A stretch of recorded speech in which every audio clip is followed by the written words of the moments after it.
MS યુનિવર્સિટીના vice chancellor વિવાદમાં આવ્યા છે। ખોટા દસ્તાવેજથી વાઇસ ચાન્સેલરનું પદ મેળવ્યાનો આક્ષેપ છે। સિટીઝન ફોરમના પ્રતિનિધિઓએ હવે ડીસીપીને રજૂઆત કરી છે। પ્રોફેસર શ્રીવાસ્તવે ખોટા દસ્તાવેજથી પદ મેળવ્યું, બાયોડેટામાં ખોટી વિગતો દર્શાવી વાઇસ ચાન્સેલરનું પદ મેળવ્યું એ પ્રકારના આક્ષેપ થયા છે। આક્ષેપ એવો છે કે 10 વર્ષનો પ્રોફેસર અનુભવ હોય તો જ વાઇસ ચાન્સેલર બની શકાય, પરંતુ એ પ્રકારનો કોઈ અનુભવ તેઓની પાસે નથી। ડીસીપીને રજૂઆત કરીને હવે ફરિયાદ નોંધવાની માંગણી કરાઈ છે।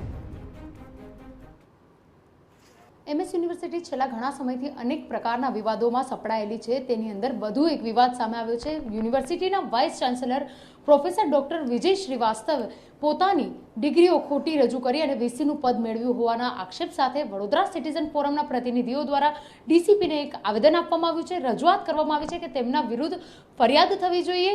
આ બાબતને લઈને વડોદરા સિટીઝન ફોરમના પ્રતિનિધિ આપણી સાથે હાજર છે, એડવોકેટ કિશોર પિલ્લઈ। તેમની સાથે વાત કરીશું। કયા પ્રકારની રજૂઆત હતી ને કયા આધાર પર આપણને લાગી રહ્યું છે કે વીસીએ પોતાના દસ્તાવેજો ખોટા રજૂ કર્યા છે?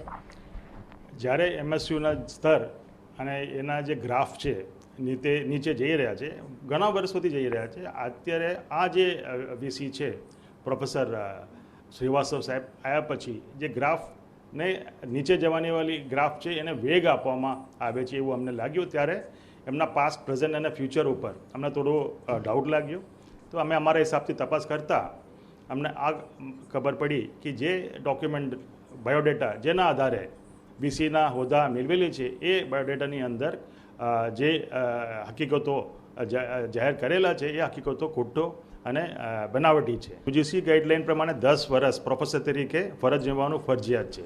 એની અંદર અમારા જાણવા મુજબ પ્રોફેસર શ્રીવાસ્તવ, ડૉક્ટર શ્રીવાસ્તવના 10 વર્ષ પ્રોફેસર તરીકે ફરજ નથી બજાવેલા અને જે કંઈ એક્સપિરિયન્સ 10 વર્ષના બતાવવામાં આવેલા એ ખોટું છે। આની અંદર અમે તપાસ કર્યા પછી અમે માંગણી કર્યું કે ગુના દાખલ નહીં કરવામાં આવે તો અમે કોર્ટ દ્વારા ડિરેક્શન માટે અમે કોર્ટમાં જઈશું અને અમારા પાસે પુરાવા છે, પૂરતું પુરાવા છે અને ખોટું હોય તો વીસી સાહેબ પાસે બી તક છે।